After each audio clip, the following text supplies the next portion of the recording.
Halo siswa-siswi, selamat berjumpa lagi dengan saya Ibu Emi pada mata pelajaran IPS kelas 8 semester 2. Bagaimana kabar kalian semua?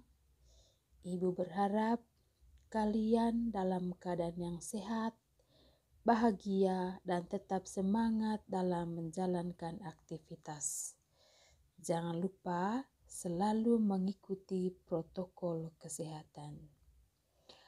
Oke, hari ini kita melanjutkan materi KD 3.3 yaitu menganalisis keunggulan dan keterbatasan ruang dalam permintaan dan penawaran, teknologi, serta pengaruhnya terhadap interaksi antar ruang bagi kegiatan ekonomi, sosial, budaya di Indonesia dan negara-negara ASEAN. Berbicara tentang keterbatasan ruang dalam permintaan dan penawaran, ada pertanyaan yang paling gampang dan harusnya bisa kamu jawab. Pertanyaan yang pertama dari Ibu, kira-kira berapa kali kamu membuka sosial media? Atau anggaplah Instagram 1 kali, atau bahkan tiap jam buka Instagram. Buat lihat updatean terbaru dari artis-artis idola kamu, seperti yang tenar sekarang itu adalah artis-artis Korea. Tanpa kamu sadari bahwa ada kebutuhan yang memang harus ada tiap hari, bahkan rutin tiap bulan. Apa itu kira-kira menurut kalian? Ya, paket internet. Bagi kamu yang menjadi anggota dari kaum fakir kuota, pasti bakalan cari wifi gratis, ya kan? Secara tidak langsung, kebutuhan buat beli paket data menjadi salah satu bentuk perilaku konsumsi. Nah, hal inilah yang mempengaruhi permintaan dan penawaran. Makanya kalian jangan kaget kalau tiap tahun, kalau kalian ingat-ingat, harga paket data itu makin mahal. Biasanya dulu kalau 50.000 itu dapatnya 5 GB. Tapi sekarang cuma 3 GB. Ya, kadang kita mengeluh, kok paket data makin mahal saja sih? Aku itu tidak bisa dibegitukan. Ya. Perilaku konsumsi juga dipengaruhi lokasi tinggal dari seseorang. Umumnya, orang yang tinggal di kota itu lebih konsumtif dibandingkan orang yang tinggal di pedesaan. Ya tidak? Kamu pernah lihat ada bioskop di tengah sawah pedesaan? Tidak ada kan? Nah, adanya fasilitas-fasilitas di perkotaan seperti mal, kemudian bioskop, itu menyebabkan pengeluaran orang-orang yang tinggal di perkotaan juga lebih banyak dibandingkan yang di desa. Selain itu, faktor pendapatan orang-orang yang tinggal di perkotaan juga lebih banyak dibandingkan di desa. Kalau di desa, umumnya bekerja sebagai petani, nelayan, dan peternak. Kalau di kota, rata-rata mata pencariannya itu karyawan di gedung-gedung bertingkat tinggi. Tahukah kalian, Balai Riset dan Observasi Laut, Badan Riset dan Sumber Daya Manusia Kelautan dan Perikanan, serta PT XL Aksiata Terbaik meluncurkan aplikasi digital bernama Laut Nusantara yang bertujuan meningkatkan produktivitas dan keamanan bagi nelayan dalam bekerja.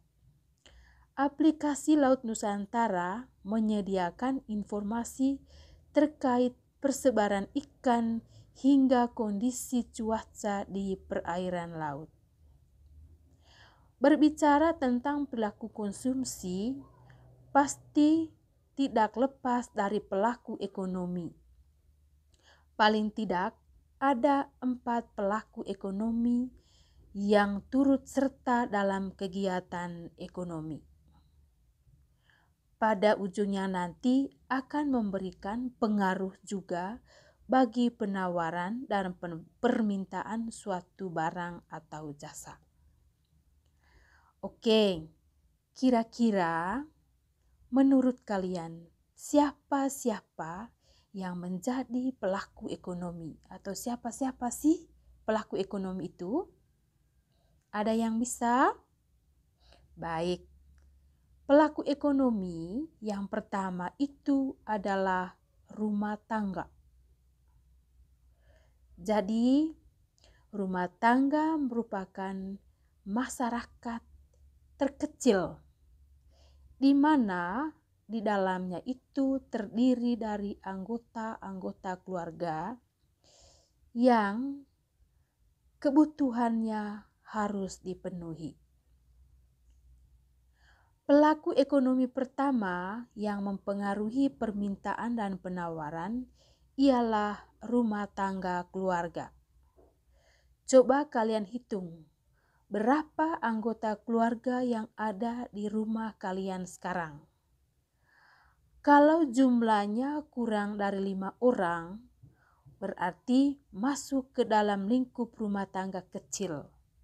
Nah, kalau jumlahnya lebih dari 5 orang, maka termasuk ke dalam lingkup rumah tangga besar. Status ekonomi rumah tangga. Ada keluarga prasejahtera, ada keluarga sejahtera, ada keluarga kaya.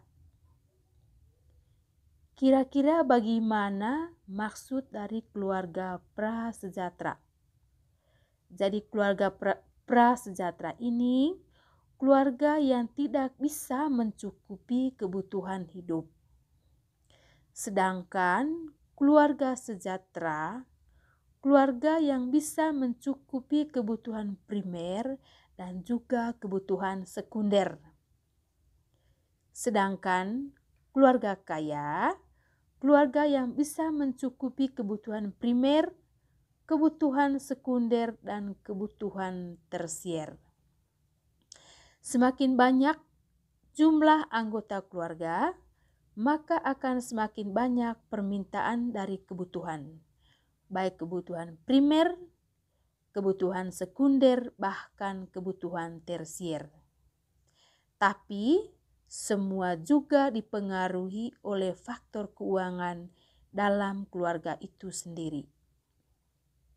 Yang kedua, pelaku ekonomi yang kedua yaitu perusahaan atau badan usaha. Apakah ada perbedaan antara perusahaan dan badan usaha? Ada bedanya. Pasti kamu pernah dengar badan usaha milik negara itu disingkat menjadi BUMN. Atau orang itu bekerja di perusahaan yang bergerak di bidang tambang. Baik perusahaan ataupun badan usaha sama-sama memiliki 3 aspek, yakni tujuan, fungsi, dan bentuk. Perusahaan merupakan organisasi yang menghasilkan barang atau jasa yang dibutuhkan konsumen. Kalau badan usaha itu perusahaan yang didirikan oleh sebuah lembaga yang punya faktor produksi. Lebih jelasnya, perhatikan tabel berikut. Perbedaan perusahaan dan badan usaha. Kita mulai dari aspek, yaitu tujuan, kemudian fungsi, dan bentuk. Badan usaha itu tujuannya mencari laba, sedangkan perusahaan tujuannya menghasilkan barang dan jasa. Aspek yang kedua, aspek fungsi. Badan usaha fungsinya kesatuan organisasi untuk mengurus perusahaan. Sedangkan aspek fungsi dari perusahaan sebagai alat badan usaha untuk mencapai tujuan. Aspek yang ketiga yaitu bentuk. Badan usaha bentuk yuridis atau hukum dalam bentuk perorangan atau CV, firma, dan juga PT. Sedangkan bentuk dari perusahaan ada pabrik, ada bengkel, ada toko, atau unit produksi lain. Perusahaan dan badan usaha inilah yang juga turut mempengaruhi permintaan dan penawaran. Makanya jangan heran ketika saat momen liburan tiba, harga tiket pesawat atau kereta api bisa melonjak. Soalnya tujuannya memang untuk mencari keuntungan. Yang ketiga, pelaku ekonomi rumah tangga yang ketiga itu adalah pemerintah. Seluruh kegiatan ekonomi harus diawasi oleh pemerintah. Dalam hal ini, pemerintah memiliki dua peran sekaligus. Sebagai pelaku ekonomi, juga sebagai pengatur ekonomi. Kalau posisinya sebagai pelaku ekonomi, pemerintah juga turut ambil bagian dalam produksi, distribusi, dan konsumsi sama seperti kita. Para pegawai pemerintahan juga butuh makan, minum, dan jajan. Bukan hanya kita saja anak-anak yang membutuhkan makan minum.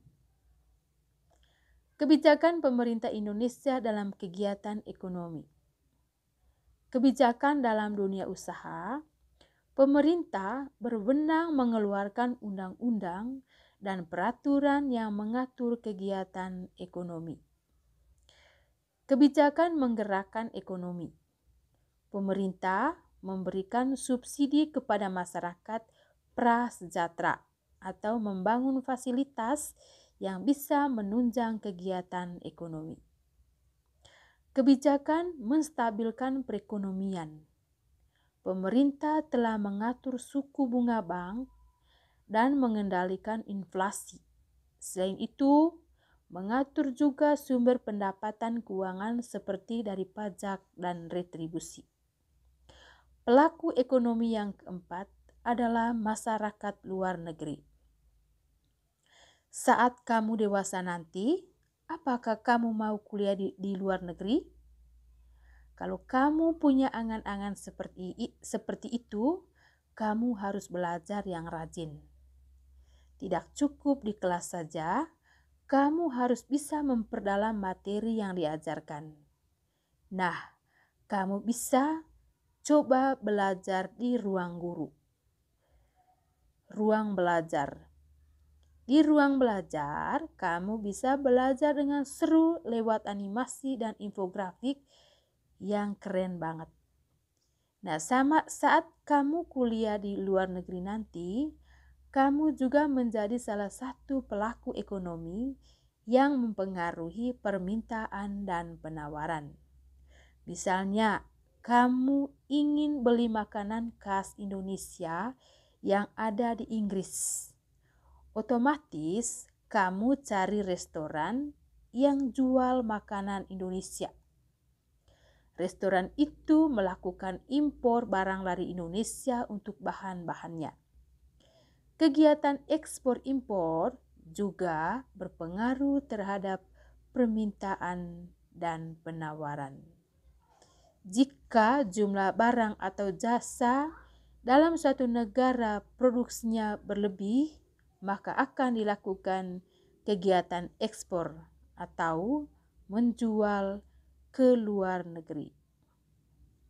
Sekarang kamu sudah tahu kan interaksi pelaku ekonomi yang bisa mempengaruhi permintaan dan penawaran, yaitu rumah tangga keluarga, perusahaan, badan usaha, pemerintah, serta masyarakat luar negeri. Dari keempat pelaku ekonomi itu mempunyai perannya masing-masing. Yang pertama, peran rumah tangga keluarga atau konsumen. Peran rumah tangga keluarga atau konsumen sebagai konsumen. Yang kedua, sebagai penyedia faktor produksi. Faktor produksi di sini ada faktor produksi alam, ada faktor produksi tenaga kerja, ada faktor produksi modal, kemudian ada faktor produksi skill atau kewirausahaan.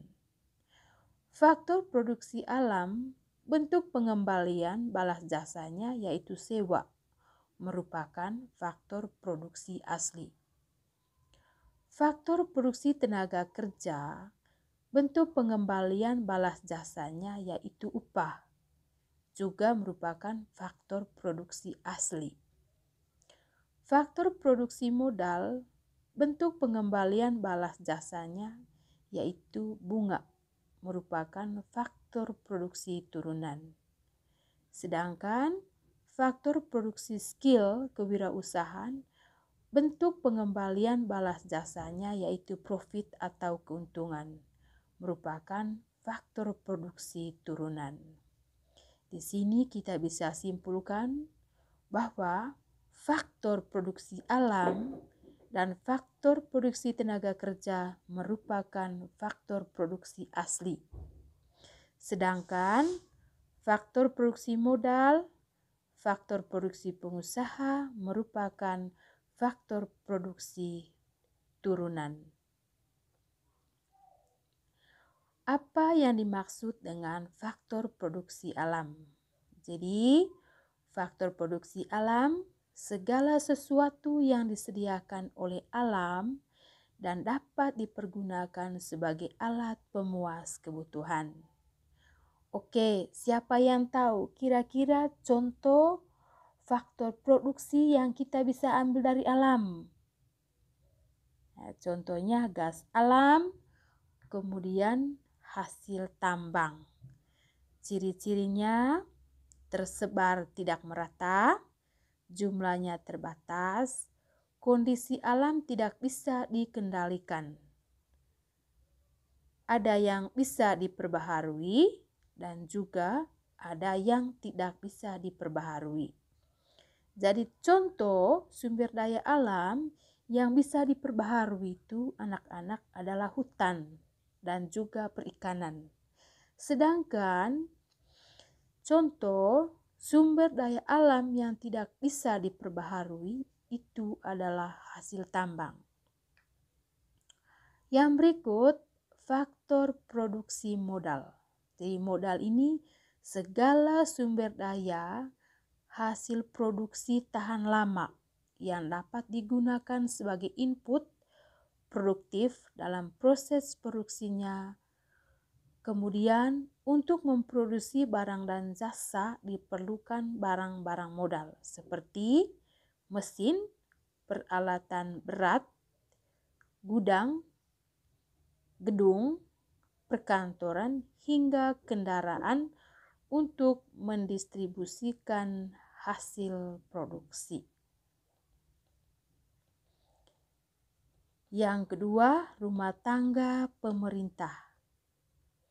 Kira-kira apa peran dari rumah tangga pemerintah atau negara? Perannya memanfaatkan layanan sumber daya manusia dari rumah tangga keluarga. Yang kedua, memanfaatkan barang dan jasa dari rumah tangga perusahaan untuk penyelenggaraan pemerintah dan meningkatkan kesejahteraan masyarakat. Yang ketiga, berusaha menciptakan kondisi yang baik untuk berusaha dengan menjaga stabilitas harga-harga dan memberlakukan peraturan yang mendorong iklim berusaha.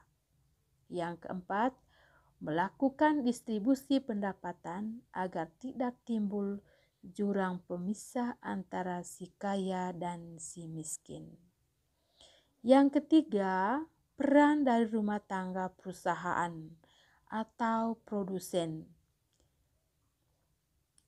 Dia juga bertindak sebagai produsen, yang kedua sebagai distributor, berikut sebagai agen pembangunan dan sebagai pengguna faktor produksi. Yang keempat, peran masyarakat luar negeri. Sebagai penanam modal, pemasok tenaga ahli. Yang ketiga, investor. Berikut sebagai penghasil barang dan jasa. Baik anak-anak, kira-kira itu materi kita hari ini. Sampai ketemu lagi pada pembelajaran selanjutnya. Sekian dan terima kasih.